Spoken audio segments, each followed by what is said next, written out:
Bonjour les amis, vous êtes la Résistance et vous êtes avec les Gilets jaunes constituants au pays de l'Uropoix.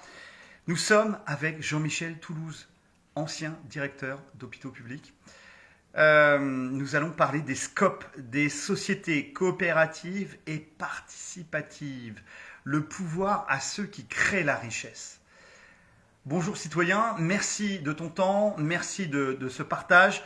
On va parler des SCOP, de ces sociétés coopératives et participatives au niveau historique, ce qui s'est passé dans le passé, et puis ce qui se passe actuellement, comment elles sont limitées, par qui?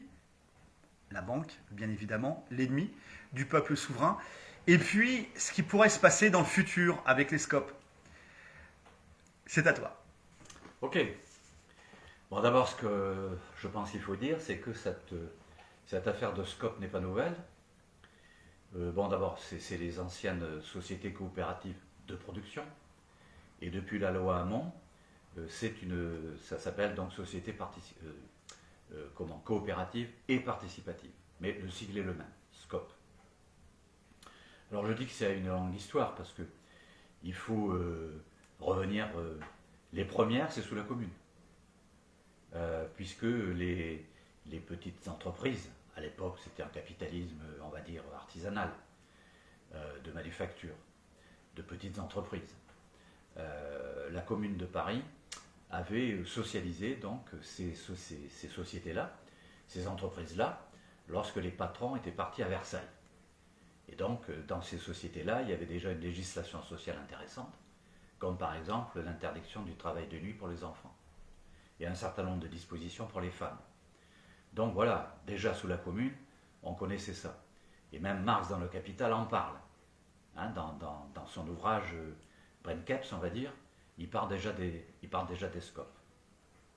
Bon, Proudhon aussi, pour être juste. Hein. Mais au niveau, je dirais, du droit commun, l'affaire des SCOP commence autour de 1920 et aujourd'hui est réglé par la loi Hamon donc de 2014, voilà, qui transforme les SCOP, sociétés coopératives de production, en sociétés coopératives et participatives. Première observation. Deuxième observation, il est tout à fait clair qu'il n'y aura jamais de démocratie politique pleine et entière s'il n'y a pas une démocratie économique et sociale. Et si on veut une démocratie économique et sociale, il faut que les principaux créateurs de plus-value, les principaux créateurs de richesse, à savoir les classes populaires, puissent avoir leur mot à dire dans l'organisation de la production. Or, aujourd'hui, pas plus que durant les 2 siècles derniers, puisque le capitalisme, en gros, en France en tout cas, a pris le pouvoir politique en 89, même si les origines du capitalisme sont bien plus anciennes, naturellement, force est de constater que les classes travailleuses n'ont absolument aucun mot à dire sur l'organisation de leur travail. Et je pense que c'est ça l'une des principales injustices à laquelle il faut mettre fin. Deuxième point. Troisième point. Que pouvons-nous mettre en place pour essayer, en effet, de faire que les classes travailleuses, les classes populaires, puissent avoir leur mot à dire dans les entreprises?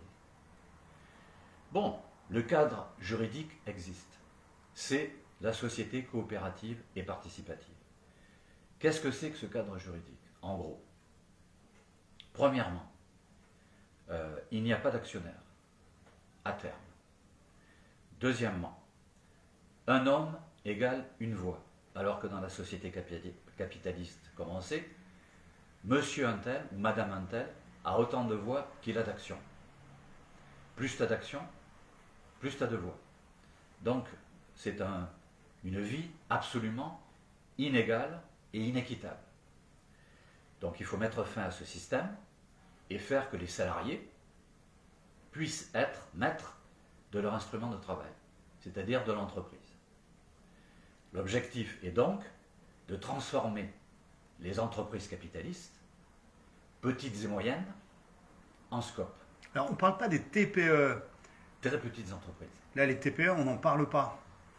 Parce que les TPE, vu leur taille Oui, oui. et vu l'implication généralement du patron je vais y revenir. et de l'entrepreneur, elles n'ont pas à rentrer sous forme de scope. Mais là, tu parles de taille à partir de centaines et de centaines d'employés. Alors, il y a 3 secteurs économiques, je pense, qu'il faut différencier. Il y a les multinationales. Les multinationales doivent être socialisées. C'est toutes celles qui font partie du CAC 40, par exemple. Ou du SBF 250. Voilà. Bon, ensuite, il y a un secteur, je dirais, socialisé. D'accord Lequel? Et effectivement, les scopes rentrent dans ce secteur socialisé.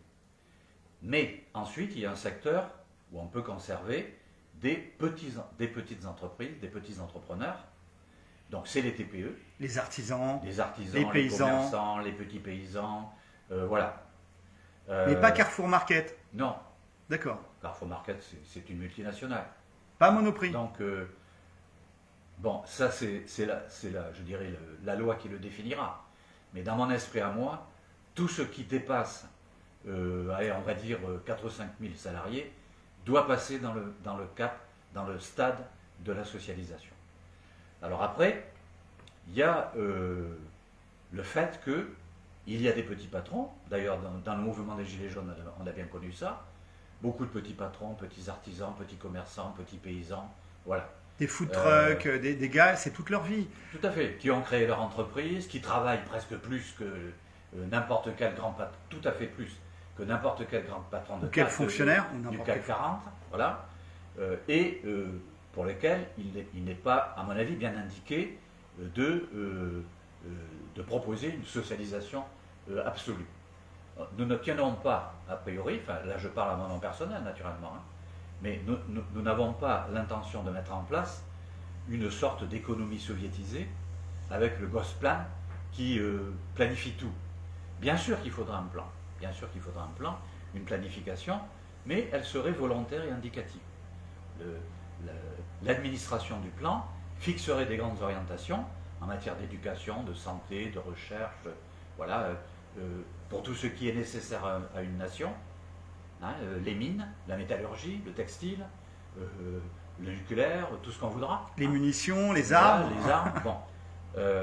Mais là-dessus, ça me paraît normal que ce soit un secteur nationalisé. Hein. Ça me paraît normal qu'il y ait aussi un secteur socialisé. C'est là qu'interviennent les SCOP. Mais il me paraît normal aussi que les TPE et certaines PME, la plupart d'ailleurs, puissent être conservées. Bon, la seule chose qu'on demandera aux patrons, aux chefs d'entreprise de ces TPE et PME, ça sera de respecter un statut du travailleur qui réglerait les problèmes par convention collective, hein, c'est-à-dire exactement le contraire de ce qu'a fait Macron, qui réglerait par convention collective le problème des salaires, le problème des libertés syndicales, le problème de la formation professionnelle, voilà, un certain nombre de choses comme ça qui font que, qui déterminent la vie du travailleur, quel qu'il soit. Le problème aussi du management, ce qu'on appelle le micromanagement, Oui. etc. Enfin, ce harcèlement qu'on a tous connu, et toi aussi, tu as connu Bien au sûr, niveau de bien l'hôpital public, Bien sûr. c'est-à-dire ce reporting permanent avec Bien des sûr. objectifs, grosso modo des gars qui ont des tableurs Excel Bien et sûr. qui ne connaissent pas le métier, qui imposent Ce aux qu'on gars, a dit tout à l'heure avec les hôpitaux. Bien voilà, qui imposent aux gars qui connaissent le métier des choses hallucinantes, où on se retrouve avec des infirmières qui passent plus de temps à remplir de la paperasse. Plutôt que d'être auprès du malade, Voilà. au chevet du malade. On est d'accord. On est d'accord. Donc, au passage, c'est tout le système de la comptabilité qu'il faudra réformer. C'est-à-dire, Alors, tout le système de la comptabilité que je qualifie de capitaliste est fondé sur le profit. La seule variable en fonction de laquelle on organise toute la comptabilité, c'est le profit. Or, dans une entreprise, ce n'est pas le profit qui compte, c'est la valeur ajoutée. C'est-à-dire la différence qui existe entre toutes les consommations intermédiaires et le produit final, qui est vendu à un prix de vente, avec naturellement toutes les consommations intermédiaires qui rentrent dans le prix, l'électricité, les matières premières, la main-d'œuvre, tout ce que tu voudras, les impôts, tout ça. Bon. Et puis, une marge bénéficiaire. Bon. Il faut que cette marge bénéficiaire puisse rémunérer correctement, naturellement, si c'est une TPE à titre privé, bah, le travail du patron, le travail du chef d'entreprise et de son staff. Hein. Si c'est une SCOP, qui puisse rémunérer correctement la totalité des travailleurs. Alors, moi je fais la distinction, je vais parler surtout des SCOP là, parce que c'est ça qui nous intéresse. Donc les SCOP, je l'ai dit tout à l'heure, c'est premièrement, un travailleur égale une voix. On n'a pas autant de voix qu'on a d'actions, puisqu'il n'y a pas d'actionnaire. Deuxièmement, la comptabilité qui sera réformée est une comptabilité qui est organisée autour de la valeur ajoutée, et non pas du profit. D'accord ? Et troisièmement, si la marge bénéficiaire, c'est-à-dire la différence entre le prix de vente du produit fini et toutes les consommations intermédiaires, sert à investir s'il y a nécessité de remplacer telle ou telle machine ou tel procédé de production, d'accord ? Et également à rémunérer correctement donc les travailleurs de cette scope. Et puis il y a ce qu'on appelle la réserve impartageable. C'est-à-dire ? Alors la réserve impartageable, ça fait partie donc de la valeur ajoutée, une fois qu'on a payé l'ensemble des consommations intermédiaires, mais qu'on met de côté pour faire face à des investissements imprévus, des nécessités imprévues de la vie économique. Ça peut se produire. Bon. Et cette réserve impartageable, elle ne peut pas être touchée. Alors, le fonctionnement de la SCOP, maintenant, au niveau, je dirais, management, hein, au niveau de la direction, pour rester avec un langage français, et non pas importé des États-Unis ou des anglo-saxons, ça veut dire quoi? Ça veut dire qu'en assemblée générale, la totalité des salariés de la SCOP se réunit, discute des objectifs de production, discute de ce qu'il convient de produire, discute de la façon de produire, et discute également de la répartition de la valeur ajoutée. Je l'ai dit tout à l'heure, un homme égale une voix, et les décisions sont prises à la majorité, donc au niveau des assemblées générales de salariés.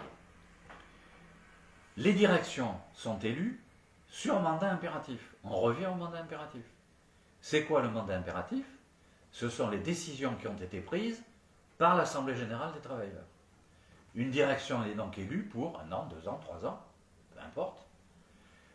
Il doit y avoir suffisamment d'assemblées générales pendant l'année pour rectifier le tir, puisque la vie économique est parfois assez chaotique, d'accord?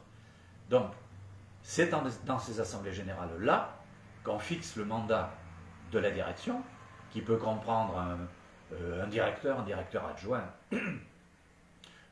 voilà, un certain nombre de cadres, hein, et cette direction-là est responsable devant le collectif des travailleurs. Okay? Et ce collectif des travailleurs doit décider, lui, et personne d'autre, ce que j'ai dit tout à l'heure. Le niveau de la production, les modalités de la production, les prix, tout ce qu'on voudra, d'accord? Tout ça c'est discuté au niveau donc du collectif de travail. Ce qui signifie que la totalité des salariés doit être formée à la gestion des entreprises. Ce qui n'est pas le cas aujourd'hui. Hein, puisque aujourd'hui, on demande aux travailleurs de vendre sa force de travail, mais on ne lui demande pas du tout de s'intéresser aux objectifs de la production. Donc il faut que les travailleurs puissent être maîtres de cette production. Et il ne peut pas y avoir d'autre façon d'agir démocratiquement que de décider ça dans des assemblées générales de travailleurs salariés. Bon, c'est ça la SCOP. Mais alors, moi j'ai une question toute bête. T'élimines l'actionnariat. Mais alors, quid des investissements?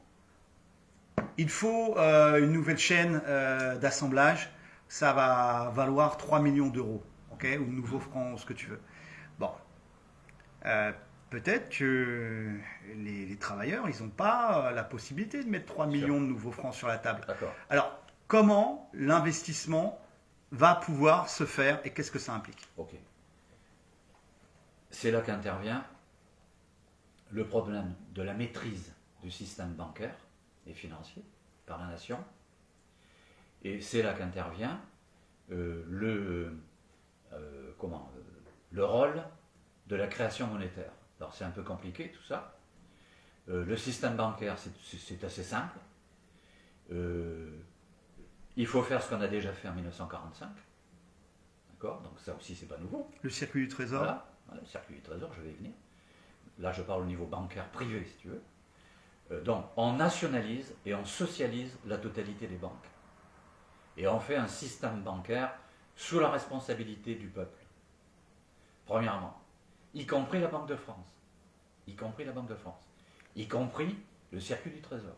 Mais ça va pas plaire à Rothschild, tout ça. On s'en fout. Ce qui compte, c'est que ça plaise au peuple. Puisque c'est seul le peuple qui a pouvoir constituant.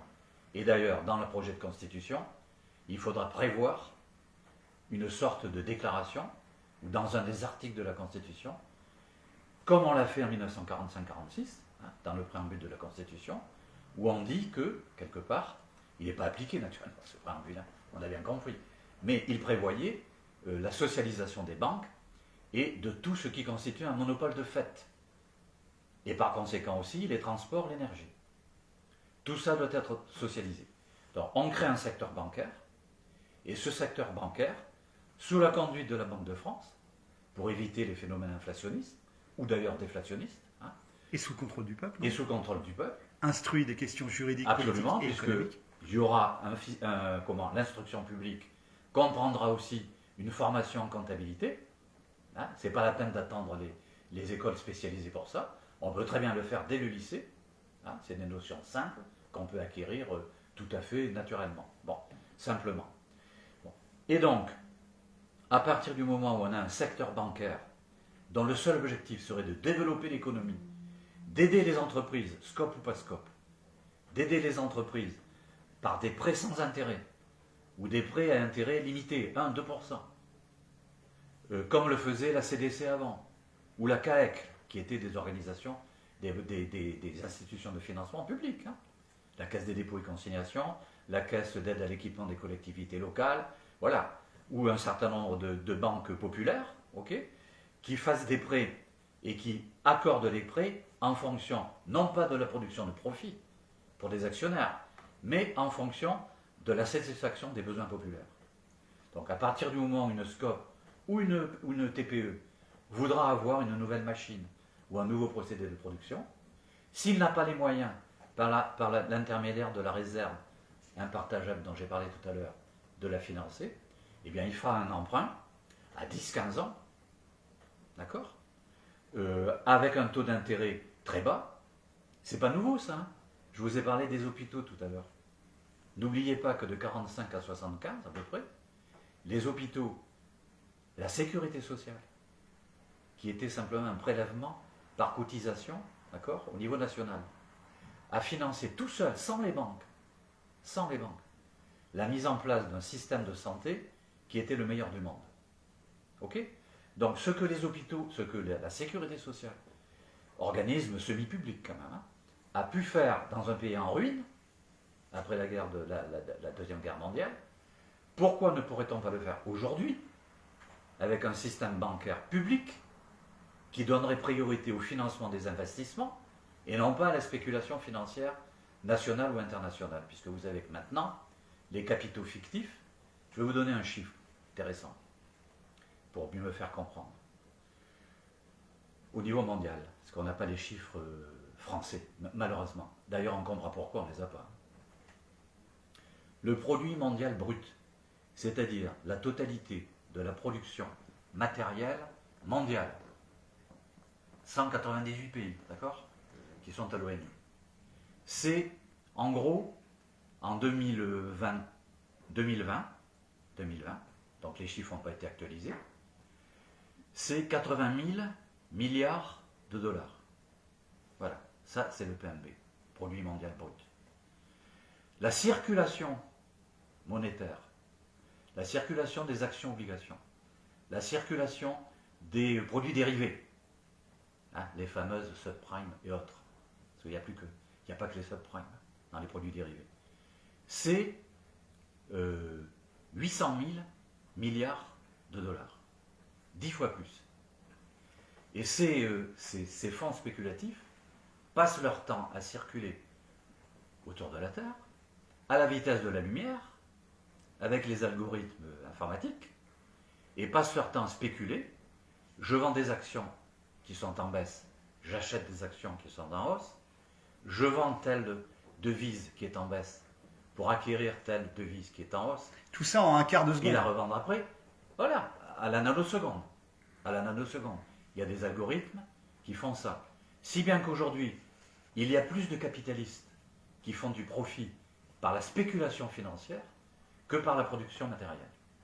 Donc il faut supprimer les marchés financiers. Donc, on ferme la bourse. Il faut supprimer la bourse, supprimer les marchés Et financiers. BlackRock, Vanguard, Wellington, le On fonds les Wellington. neutralise. C'est-à-dire, comment? On socialise. On socialise. Ça fait partie des secteurs qui rejoindront plus tard le secteur public bancaire. D'accord? Et on donne à la Banque de France, qui est un bien commun, et non pas la propriété de l'oligarchie, qu'elle est aujourd'hui, on donne à la Banque de France les moyens, comme avant, on n'invente rien, comme avant, de maîtriser la monnaie et de maîtriser la circulation monétaire par l'intermédiaire du circuit du trésor. Voilà. Et donc, en mettant fin au marché financier et à la spéculation financière, on fait que l'aspect création monétaire rende service principalement à l'économie réelle et non pas à la spéculation. Ok? Et donc nos scopes, pour revenir au scope, auront la possibilité, comme les autres, comme les TPE, les PME, comme les grandes entreprises qui seront nationalisées ou socialisées, bon, auront la possibilité d'avoir recours à ce circuit bancaire avec un intérêt très, très limité. Je parlais des hôpitaux tout à l'heure. La sécurité sociale offrait aux hôpitaux, entre 45 et 75, des prêts sans intérêt. Pourquoi la sécurité sociale pouvait faire ça? Hein? Elle a pu faire ça. Et pourquoi les banques ne pourraient pas le faire? D'accord? On se pose la question. Sauf que là, la banque change de statut. Au lieu d'être une organisation privée avec un but lucratif, spéculatif, elle devient un instrument de financement public avec un seul objectif, le développement économique, en fonction des besoins populaires. Voilà. Et pour finir sur cette affaire de scope, je pense que la voie est ouverte maintenant. Bon, on le voit bien. Que font les syndicats depuis 40 ans? On vole d'échec en échec. On fait des marches de Bastille à République, ou de République à Bastille. Ça se finit plutôt à République. Voilà. On défend, on essaye de défendre, d'empêcher que le chômage monte. Malheureusement, c'est un chômage de masse. 6 millions de chômeurs aujourd'hui en France. Si on compte tout. Parce que les 11 millions de pauvres. Hein. Les statistiques, j'allais dire, les statistiques de l'INSEE sont fausses. Tout le monde le sait, hein. D'accord? J'insiste pas. On pourra préciser ça plus tard si on veut. Les statistiques de chômage aujourd'hui en France sont fausses. Bon. 10 millions de pauvres. 11. Hein? Voilà. Ça évolue malheureusement tous les jours. Bon. Combien de mal logés? Combien de sans-abri? Combien de gens qui, pour eux, le mois se finit au 15? Et encore. Hein? Et encore. Et avec l'inflation, ça va s'aggraver. Aujourd'hui, l'inflation est à 2 chiffres. Elle est à 2 chiffres.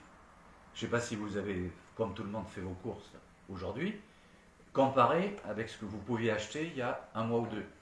Ça n'a rien à voir. Demande aux collègues qui c'est qui peut se faire soigner les dents aussi. Voilà, tout ça. Tout ça, il faut le mettre le prendre en ligne de compte. Hein. Bon. Donc, qu'est-ce qui se passe aujourd'hui? Malheureusement, il faut le dire, c'est un effondrement total de l'économie française. Mais c'est ce qu'ils voulaient. Hein. Quand le Choro qui s'appelait, hein, c'était l'ancien PDG d'Alcatel, si je me rappelle bien. Vous vous rappelez de ce qu'il disait? Aujourd'hui, il nous faut mettre en place une industrie sans usine. Toutes les usines ont été dégagées là où la main-d'œuvre était la moins chère. En Inde, en Chine, en Afrique, dans les pays de l'Est, de l'Europe de l'Est, etc. Plus d'industrie en France, hein, vous vous rappelez? 23% du PIB en France avant l'euro, 11% aujourd'hui. L'économie française est en train de se casser la figure, et ça va continuer. Est-ce que c'est ça qu'on veut? Parce que c'est ça qu'a créé le néolibéralisme.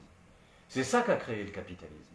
C'est ça qu'a créé l'oligarchie des 0,001%. C'est pas autre chose, c'est ça. C'est le malheur du peuple et la richesse pour l'oligarchie. Si on veut inverser ça,